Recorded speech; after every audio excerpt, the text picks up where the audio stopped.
Assalamualaikum warahmatullahi wabarakatuh.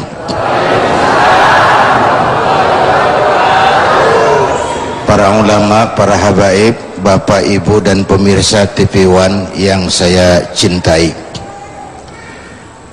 pembicara pertama tadi memang rada-rada mirip.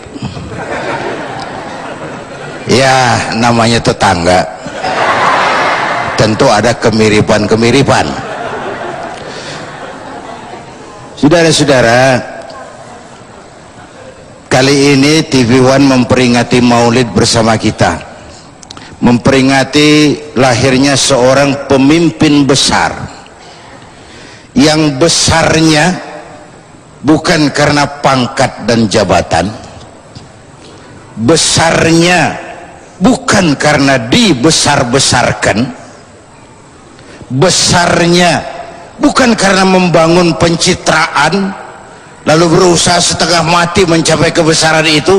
Tidak, beliau besar karena dibesarkan oleh Allah Subhanahu wa ta'ala, lalu dijadikan sebagai model buat kita ini, dijadikan sebagai contoh. Kenapa? Karena sekarang ini banyak orang bisa memberi contoh, sedikit orang bisa jadi contoh. Ya,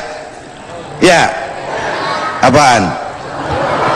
Banyak orang bisa ngasih contoh, sedikit orang bisa jadi contoh. Ngasih contoh gampang, jadi contoh susah. Saudara-saudara, rajin-rajinlah sedekah. Yang teriak buntut gasiran, pelitnya 17 setan. Itu namanya bisa memberi contoh, tapi nggak bisa menjadi contoh. Kenapa Allah menjadikan Nabi sebagai contoh, idola, panutan buat kita semua? Penyebabnya dua. Pertama, karena beliau manusia kayak kita nih. Kalau kambing disuruh nyontoh ayam, yang nyuruh nyontoh bego. Bego, tahu bego? Bahlul. Bahlul paham bener. Masa kambing suruh nyontoh ayam? Bukan timpalannya.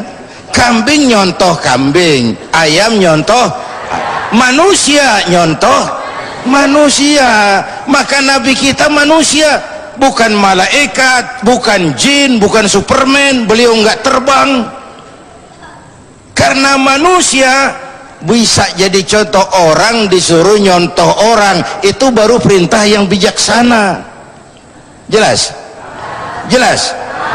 Malaikat mah susah nyontohnya, pan. Tidur kagak, makan kagak, malaikat tuh. Sama duit budeg, sama perempuan kagak open, susah nyontohnya. Superman biar hebat nggak bisa jadi contoh, terbangnya bagaimana? Lagian Superman pakai celana dalam di luar, nggak matching. Nggak matching. Tapi walaupun manusia, beliau punya kualitas yang istimewa. Basyarun la kal basyari, manusia memang, tapi nggak seperti manusia umum. Karena kualitasnya hebat, Allah jadikan beliau sebagai contoh. Satu. Yang kedua, kenapa beliau jadi contoh? Pribadinya komplit.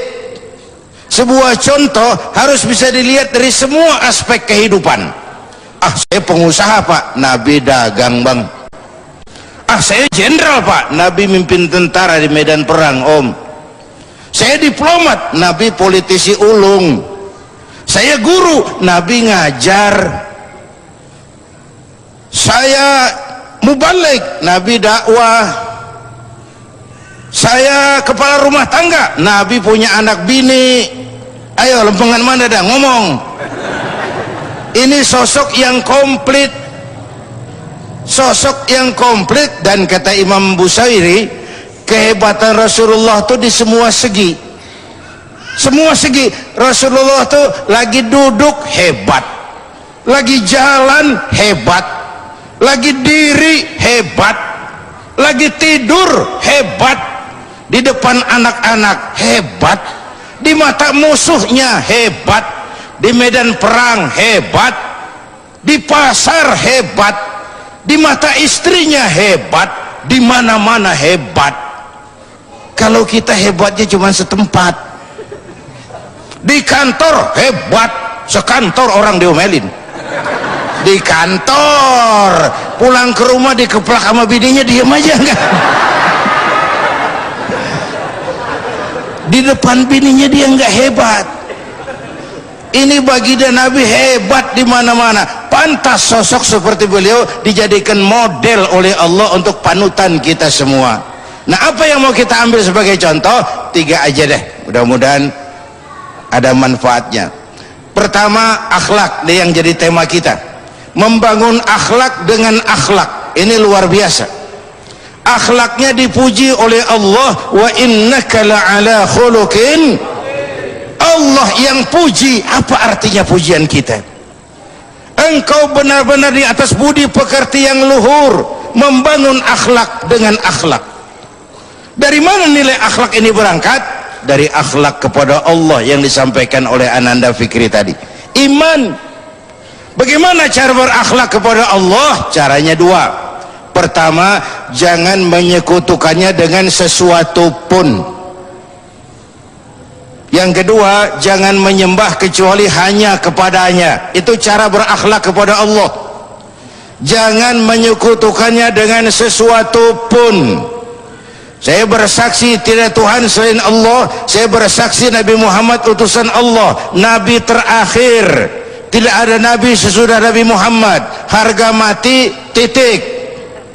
Ada yang ngaku jadi Nabi, wajib kagak percaya.